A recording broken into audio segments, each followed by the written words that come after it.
नमस्कार, मैं हूं ताराचंद नागर और आप देख रहे हैं गंगाजल न्यूज। आज सुबह की शुरुआत धुंध और कोहरे से हुई, जिससे ठंड का असर बढ़ गया। लेकिन कांग्रेस ने किसानों को मुआवजा दिलाने के लिए धरना प्रदर्शन कर माहौल को गर्मा दिया। इसी प्रकार जिला अस्पताल को मिले 7 डॉक्टरों में से 2 के स्थानांतरण कैंसिल होने से पुरानी चिंता फिर उभर आई है। मरीजों को कुछ राहत के आसार बने थे, लेकिन राजनीतिक पहुंच बड़ी चीज है। इसी प्रकार कुछ अन्य समाचार आज के बुलेटिन में, तो आप बने रहिए हमारे साथ। और अब शुरुआत करते हैं खबरों की, वह भी कांग्रेस के धरना प्रदर्शन से। विधानसभा चुनाव में सत्ता गंवाने के बाद पहली बार कांग्रेस आज यहां विपक्ष की भूमिका में नजर आई। आज कांग्रेस जनों ने जिला कलेक्ट्रेट कार्यालय के पास सभा की और रैली निकालते हुए कलेक्ट्रेट पहुंचकर राज्यपाल के नाम का ज्ञापन एडीएम अजय को सौंपा। कांग्रेस जनों ने चेतावनी दी कि अगर किसानों को शीघ्र ही मुआवजे का भुगतान नहीं किया गया तो कांग्रेस सड़क पर उतरकर आंदोलन करेगी। कांग्रेस की मांग है कि किसानों को वर्ष 2023 के रबी और वर्ष 2024 के खरीफ फसल खराबे की बीमा क्लेम की बकाया मुआवजा का भुगतान किया जाए। फिरोजपुर जिला में करीब 11,000 किसानों का भुगतान बकाया बताते हैं। 3 दिन पूर्व ही कांग्रेस ने किसानों के फसल मुआवजे में हो रही देरी को लेकर नाराजगी जताई थी और 20 जनवरी को धरना प्रदर्शन करते हुए ज्ञापन देने की बात कही थी। आज दोपहर सारे कांग्रेसी कलेक्ट्रेट के पास पुराने रेलवे फाटक पर एकत्रित हुए और सभा को संबोधित करते हुए लोहावट के पूर्व विधायक किशन राम बिश्नोई ने कहा कि पर्ची वाली सरकार किसानों के साथ बहुत नाइंसाफी कर रही है और पिछले साल और इस साल के फसल खराबे का मुआवजा तक नहीं दे रही, जिससे धरती पुत्र आर्थिक परेशानी में घिरा हुआ है। अन्य वक्ताओं ने भी किसानों के प्रति बेरुखी को लेकर सरकार के रवैये की आलोचना की। सभा के उपरांत कांग्रेसी हाथों में नारे लिखे, पट्टियां लिए हुए नारेबाजी करते हुए कलेक्ट्रेट पहुंचे। व्यवस्था बनाए रखने के लिए सीआई महेंद्र दत्त शर्मा के नेतृत्व में पुलिस जाब्ता मौजूद रहा। कलेक्टर और एडीएम के ऑफिस में नहीं मिलने पर कांग्रेस जनों ने नाराजगी भी दिखाई और उनका कहना था कि ज्ञापन देने की पूर्व सूचना दी हुई थी, लेकिन इसके बावजूद दोनों अधिकारी ऑफिस में नहीं है। थोड़ी देर बाद एडीएम अजय के पहुंचने पर कांग्रेस जनों ने कार्यालय के बाहर उन्हें ज्ञापन सौंपा। नेताओं ने एडीएम से भी किसानों को मुआवजा जल्दी दिलाने की मांग की। सभा और प्रदर्शन में कांग्रेस नेता देहात जिलाध्यक्ष हीरालाल मेघवाल, पूर्व विधायक किशन राम बिश्नोई, प्रकाश छंगानी, प्रधान हाजी उमरदीन सिंधी, पूर्व सभापति सलीम नागौरी, पूर्व ब्लॉक अध्यक्ष श्री गोपाल व्यास, गोवर्धन जयपाल, आनंद व्यास, ब्लॉक अध्यक्ष इलमदीन, केशुराम मेघवाल बाप, देवाराम बिश्नोई लोहावट, बापिनी प्रधान बस्तीराम मेघवाल, पुखराज मेघवाल, गन्नी खां आऊ, दिलीप चौधरी, बंसीलाल दयाकोर, सिकंदर खां, रेशमाराम बिश्नोई, राकेश चौधरी, संगठन मंत्री जोधपुर, शकूर खां, प्रवीण मदेरणा, गिरधारीराम मेघवाल देचू, दिनेश मेघवाल आऊ, नारायण सिंह बायला, बाबूराम सियाग, भजनराम धिरानी, ईसाराम मेघवाल, हुक्माराम चौधरी, बद्रीनारायण मेघवाल, हुक्माराम बिश्नोई, जगदीश सियाग, शिषपाल बिश्नोई, नवलाराम मेघवाल, मोहम्मद अली सरपंच निनेऊ तथा भैराराम मकवाणा सहित काफी संख्या में कांग्रेस जन उपस्थित रहे। 2023 का अशोक गहलोत जी के सरकार के समय रबी का खराबे के लिए मुआवजा स्वीकृत हुआ था। करीब 25%, कहीं 30% लोगों का पेमेंट हो गया। शेष 70% लोगों का आज तक पेमेंट नहीं हुआ भुगतान रबी के खराबे का। उसके बाद में समझ 2080 अर्थात 2024 का खरीफ के फसल खराबे का भी 0% आज तक कोई पेमेंट नहीं हुआ। इसलिए करीब, क्योंकि अब चूँकि हमारे देहात जिला कमेटी जोधपुर के तत्वावधान में आज हमने ज्ञापन धरना भी किया है और ज्ञापन भी दे रहे हैं जिला कलेक्टर महोदय को, क्योंकि 1.5 साल बीतने के बावजूद किसानों की फसल बर्बाद हो गई और उनकी चोट पर मरहम लगाने का काम सबसे पहले जो करना था, 1.5 साल बीतने के बाद किसानों को मुआवजा अभी तक नहीं दिया जा रहा है। हमारा नया जिला फलोदी बना है, उसमें 10,500 किसान प्रभावित हो गए। 10,500 किसानों का मुआवजा 2023 का बाकी है। अशोक गहलोत सरकार के समय स्वीकृत मुआवजा बाकी है और 2024 का खरीफ का 3,000 किसानों का मुआवजा बाकी है। करीब 13,000 किसानों का मुआवजा होने के बावजूद किसान दर दर ठोकरें खा रहा है पूरे जिले की। और जिला प्रशासन कई अधिकारी जवाब देते हैं, कहीं साइड हैंग होगी, कहीं पोर्टल हैंग हो गया, इनका कोई हैंग, इनका दिमाग नियत हैंग हो गई है। सरकार की किसानों के प्रति कोई रुचि नहीं है। आप देखते हैं किसान दिल्ली में धरना दे रहे, पूरे देश भर में किसान परेशान है कि किसान विरोधी सरकार है। आज किसानों का समर्थन मूल्य पर अनाज नहीं तोला जा रहा है। आज किसान दर दर ठोकरें खा रहा है। इसलिए आज देहात जिला कांग्रेस कमेटी जोधपुर, क्योंकि वर्तमान में हमारा जिला जरूर अलग हुआ है, लेकिन देहात जिला कांग्रेस कमेटी जोधपुर तत्वावधान में संगठन हमारा जोधपुर से काम कर रहा है। इसलिए आज अध्यक्ष जी के नेतृत्व में हमने ज्ञापन दे रहे हैं जिला कलेक्टर महोदय को और एक आगाह कर रहे हैं कि आज अतिशीघ्र ये मुआवजा कोई त्रुटि है उसमें सुधार करो और अतिशीघ्र किसानों को पेमेंट करें, अन्यथा हम किसान और पूरी कांग्रेस सड़कों पर आएगी और ईंट से ईंट बजाएगी, लेकिन मुआवजा लेकर रहेंगे। आपके माध्यम से ये सरकार को आगाह करना चाहते हैं। धन्यवाद। आज जिला कांग्रेस कमेटी के तत्वाधान में हमने फलोदी हेडक्वार्टर पे किसानों को मुआवजा देने की मांग के हिसाब से धरना रखा, मतलब ज्ञापन देने लोग आए हम लोग। आज हमारी कांग्रेस की सरकार थी, अशोक गहलोत जी मुख्यमंत्री थे, उन्होंने ये सारा तय कर दिया था और सारी रिकवरी वगैरह सब करवा दी, गिरदावरी वगैरह सब हो गई थी और अब देना ही था। लेकिन इस बीजेपी सरकार ने ये जो आदान अनुदान राशि सहायता की है वो इस सरकार ने रोक रखी। किसानों में बड़ी घबराहट है, किसानों में बहुत रुझान है कि इस प्रकार की जो ये है ये राशि हमेशा समय पे दी जाती है, लेकिन ये सरकार किसान विरोधी है, इसीलिए इन्होंने ये आदान अनुदान जो राशि है, सहायता राशि, वो रोक रखी है।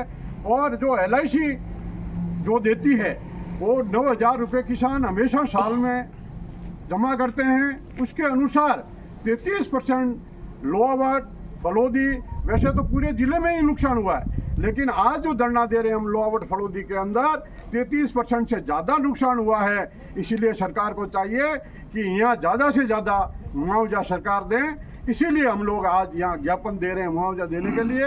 हीराराम मेघवाल, अध्यक्ष देहात जिला कांग्रेस कमेटी जोधपुर। जो तथ्य बताए गए हैं वो हमारे लिए बहुत ज़्यादा वो है, किसानों की जो समस्या है उनको इंगित करती है। हमारा मानना यह है कि ये पर्ची सरकार जितनी भी हमारी सामाजिक सुरक्षा योजना जो कांग्रेस सरकार ने शुरू की थी, अशोक गहलोत की सरकार ने शुरू की थी, उन सब में भुगतान रुके हुए हैं। पालनहार योजना के रुके हुए हैं, वृद्धावस्था के रुके हुए हैं, किसानों के अनुदान आयोग के जो भी पैसे हैं वो सब रुके हुए हैं। इन सब मांगों को लेकर के क्रमवार वो होगा। इस क्षेत्र के बहुत से किसानों की खूब सारी समस्याएं हैं। इस जो सैंक्शन है उसके अलावा भी पिछले वर्ष की अतिवृष्टि में भी हमारे किसानों की फसलें खराब हुई थी, उसका भी मुआवजा अभी तक पेंडिंग है, उसके सर्वे पेंडिंग है, उसके सर्वे गए हैं, उसके बावजूद भी यहाँ भुगतान नहीं हो रहा है। हम चाह रहे हैं कि सरकार, ये पर्ची सरकार हमारी बात सुन ले, आपके माध्यम से ये सुन ले और हम आने वाले समय में क्रमवार इस बात को सुनाएंगे, उस सभी तरीके से सुनाएंगे जो शांतिपूर्वक आंदोलन हो सके। अभी वक्ताओं ने जो भी बात बताई है वो वाकई न्याय संगत बात है। सो गहलोत जी की टाइम में जो पैसे जो मिलने थे किसानों को मुआवजा, वो अभी तक नहीं दिया गया। कुछ लोगों को उस टाइम मिल गया था और कुछ लोगों का बाकी रह गया, तो उनको नहीं मिल रहा। उन्होंने क्या गलती की? वो तो पहले किसी सरकार का चुनाव होने की वजह से रुक गया था, वो दे, उसके बाद में भी खराबा जो हुआ वो सरकार का दे। धरती पुत्र किसान बहुत बड़ी चीज है, बहुत बड़े निर्यातक है, और हमारे इस किसानों को कभी तकलीफ होगी, दुख होगा तो हम समय समय पर तैयार हैं, टींट से ईंट बजाएंगे, उनके लिए हम सब कुछ करने के लिए तैयार हैं। धन्यवाद। सब हम कांग्रेस के हमारे जोधपुर के फलोद जिले के अध्यक्ष हीरालाल जी और कृष्णाराम जी सब पधारे हैं और ज्ञापन देने के लिए पधारे हैं। 22-23 का मेरे को पता है, पेमेंट आया हुआ है मलार पंचायत का। अच्छा, पेमेंट आया हुआ पड़ा है, फिर भी नहीं देते। और बाकी उसके बाद में जो 24 में बरसात हुई है उसमें कई किसानों के मकान, घर, टांका सब बर्बाद हो गया और 90% हमारी मलार पंचायत उत्तर जो जिला है फलोदी का, उत्तर में वो सारा नष्ट हो गया। आज दिन तो कोई सुनता ही नहीं किसानों की। तो ये हमारी चेतावनी है और आगे आने वाले समय में लाखों किसान और कांग्रेसी इकट्ठे होकर आएंगे और मुआवजा लेके रहेंगे। इसके लिए आप हमारी रिपोर्ट पहुंचाए राज्य सरकार तक। 2023 और 24 रबी की फसल किसानों का जो नुकसान हुआ और पूर्व अशोक गहलोत जी की सरकार ने जो मुआवजा सर्वे करके दिलाना तय किया, काफ़ी जगह मुआवजा का वितरण भी हो गया था, लेकिन उसके बाद सरकार बदल गई और वर्तमान में ये जो पर्ची सरकार है, इस सरकार ने किसानों का जो जहां पेंडिंग मुआवजा है 2023-24 का, उसका भी भुगतान नहीं किया। किसान परेशान है और 2024 में जो बारिश से किसानों की अतिवृष्टि से जो नुकसान हुआ है उसका अभी तक सर्वे भी नहीं हुआ है और जहां सर्वे हुए हैं उनका भी भुगतान बाकी है। हम जिला कांग्रेस कमेटी के माध्यम से और आज के इस आंदोलन के माध्यम से सांकेतिक हम सरकार को ये चेतावनी देते हैं कि वो तत्काल किसानों की इस मुआवजा का भुगतान करें, अन्यथा हम रोडों पर आंदोलन करेंगे। हमारे गवर्नमेंट ने आवाज पुगाई हो, किसान बहुत दुखी हम है यार। 2 साल हुआ है साहब मुआवजो नहीं मिल रही, मुआवजो मिल नहीं रही है साहब है यार, मेहरबानी कर हमारी आवाज गवर्नमेंट तक पुगाओ साहब। आज जो राधर आयो कौन सा 13 जनवरी से राज्यव्यापी हड़ताल कर रहे राजस्थान पटवार संघ की जिला शाखा व कानून को संघ ने उनके समर्थन में आज कचहरी से कलेक्टर तक रैली निकाली और एडीएम अजय को ज्ञापन सौंपा। ज्ञापन में मांगे पूरी नहीं होने पर आंदोलन को और तेज करने की चेतावनी दी गई है। पटवार संघ द्वारा कचहरी परिसर में लगातार धरना दिया जा रहा है। आज दोपहर 12 बजे पटवारी व कानून को संघ के सदस्यों ने एकत्रित होकर हाथों में तख्तियां लेकर नारेबाजी करते हुए कचहरी से कलेक्टर तक रैली निकाली। पटवार संघ ने लिखा है कि मांग पत्र पर उचित निर्णय नहीं लिया तो जयपुर में रैली और प्रदर्शन किया जाएगा। इस अवसर पर पटवार संघ के अध्यक्ष रतनलाल पालीवाल, नरपत सिंह राजपुरोहित, मुख्तार खान, बजरंग दास वैष्णव, अशोक गर्ग, अंकुर मीणा, मुकेश कुमार पालीवाल और राजेश चारण तथा कानून को संघ के पदाधिकारी व सदस्य उपस्थित रहे। आज दिन की शुरुआत धुंध से हुई। सुबह 6 बजे तक धुंध का कोई नामो निशान नहीं था, लेकिन उसके बाद धुंध जमीन पर उतर आई। कोहरा इतना घना था कि 8 से 10 फीट की दूरी पर भी कुछ नजर नहीं आ रहा था। इससे वाहन चालकों के साथ साथ सुबह मॉर्निंग वॉक पर आने वालों को भी समस्या का सामना करना पड़ा। 11 बजे के आसपास धुंध छटनी शुरू हुई और सूर्य देवता के दर्शन हुए। धुंध के कारण इन दिनों सर्दी का असर बढ़ गया है। फलोदी पुलिस ने अवैध मादक पदार्थों के खिलाफ चलाए जा रहे अभियान के तहत कल एक तस्कर को अफीम का दूध और डोडा पोस्ट सहित गिरफ्तार किया। एसपी पुजावाना ने बताया, सीआई महेंद्र दत्त शर्मा ने मैं टीम कार्रवाई करते हुए मंडला कला में तस्कर हनुमानपुरी पुत्र अर्जुनपुरी गोस्वामी के कब्जा से 1 किलो 300 ग्राम अवैध अफीम का दूध और 2 किलो अवैध डोडा चूरा बरामद किया। आरोपी हनुमानपुरी को गिरफ्तार किया गया और एनडीपीएस एक्ट के तहत प्रकरण दर्ज कर जांच बाप थानाधिकारी को सौंपी गई है। हनुमानपुरी से मादक पदार्थों की खरीद फरोख्त के संबंध में पूछताछ व अनुसंधान जारी है। टीम में सीआई महेंद्र दत्त शर्मा के साथ नैनाराम एसआई, मैं जाब्ता head constable Shravan Kumar, constable Rakesh व ओपाराम शामिल है। एसपी ने टीम को पुरस्कृत करने की घोषणा की है। और अब बात करते हैं जिला अस्पताल फलोदी की। करीब 1 दशक से भी ज्यादा समय बाद जिला चिकित्सालय में सर्जन की नियुक्ति की गई थी, लेकिन इससे पहले कि सर्जन यहाँ ज्वाइनिंग करते उससे पहले ही उनका यहाँ से स्थानांतरण हो गया। उनके साथ ही हाल ही में नियुक्त हुए एक अन्य डॉक्टर को भी यहाँ से दूसरी जगह भेजने के आदेश जारी हुए हैं। फलोदी जिला चिकित्सालय को 7 डॉक्टर मिले थे, जिसमें से 2 के ट्रांसफर कैंसिल हो गए और अभी तक केवल 1 डॉक्टर ने ज्वाइन किया है। हाल ही में हुए स्थानांतरणों के दौरान जिला चिकित्सालय को 7 डॉक्टर मिले, जिनमें सर्जन की नियुक्ति काफी अहम थी, क्योंकि 1 दशक से भी ज्यादा समय से यह पद रिक्त है। इनके साथ ही एनेस्थीसिया डॉक्टर की भी नियुक्ति हुई, जिससे लगने लगा कि अब जिला अस्पताल में ऑपरेशन होने लगेंगे, लेकिन यह उम्मीद ज्यादा दिन कायम नहीं रही। सर्जन पद पर डॉक्टर भारत भूषण तथा वरिष्ठ चिकित्सा अधिकारी बायोकेमिस्ट्री डॉक्टर मधुशेखर बिस्सा को लगाया गया था, लेकिन दोनों के फलोदी स्थानांतरण के आदेश रद्द कर दिए गए और अन्य स्थानों पर लगाने के आदेश जारी हुए। डॉक्टर भारत भूषण को फलोदी से trauma centre SDH Chomu Jaipur तथा डॉक्टर मधुशेखर बिस्सा को फलोदी से जिला चिकित्सालय प्रतापनगर जोधपुर लगाया गया है। पीएमओ डॉक्टर प्रेम प्रकाश सुथार ने पूछने पर बताया कि अभी तक केवल अस्थि रोग विशेषज्ञ डॉक्टर अभिषेक अग्रवाल ने कार्यभार ग्रहण किया है। जिला अस्पताल में सर्जन और फिजिशियन की आवश्यकता सर्वाधिक है और दोनों ही पद 1 दशक से भी ज्यादा समय से रिक्त है।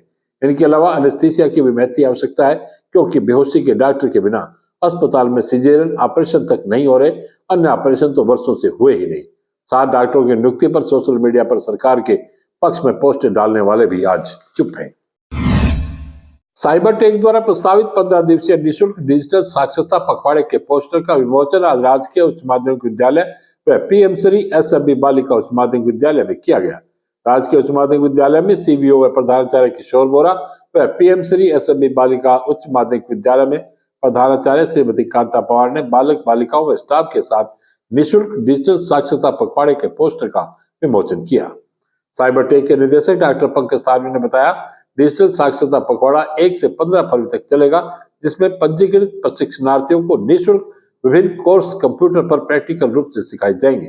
प्रशिक्षणार्थियों को प्रशिक्षण का प्रमाण पत्र भी दिया जाएगा। प्रशिक्षण के पश्चात डिजिटल टेस्ट का भी आयोजन होगा, जिसमें प्रथम 5 स्थान प्राप्त करने वाले प्रतिभागियों को पुरस्कृत किया जाएगा। सीबीओ किशोर बोरा व एसएमबी स्कूल की प्रधानाचार्य कांता पवार ने विद्यार्थियों को निःशुल्क कंप्यूटर प्रशिक्षण शिविर में अधिकतम संख्या में भागीदारी दर्ज करवाते हुए निःशुल्क डिजिटल शिक्षा ग्रहण करने का आह्वान किया। इस दौरान सेवानिवृत्त शिक्षा अधिकारी राधेश्याम तानवी, उप प्रधानाचार्य विनोद पुरोहित, डॉक्टर अशोक सोनी, अशोक बिश्नोई आदि शिक्षक भी उपस्थित रहे। डॉक्टर थानवी ने शिविर में रजिस्ट्रेशन की बताया कि रजिस्ट्रेशन की प्रक्रिया शुरू हो गई है। इच्छुक संस्थान के कार्यालय पर आकर आवेदन कर सकते हैं। वहीं डिजिटल फॉर्म के माध्यम से भी आवेदन किया जा सकता है। आज बस इतना ही समाचार। कल फिर आपसे मुलाकात होगी। तब तक के लिए मुझे दिया गया धन्यवाद। शुभ रात्रि।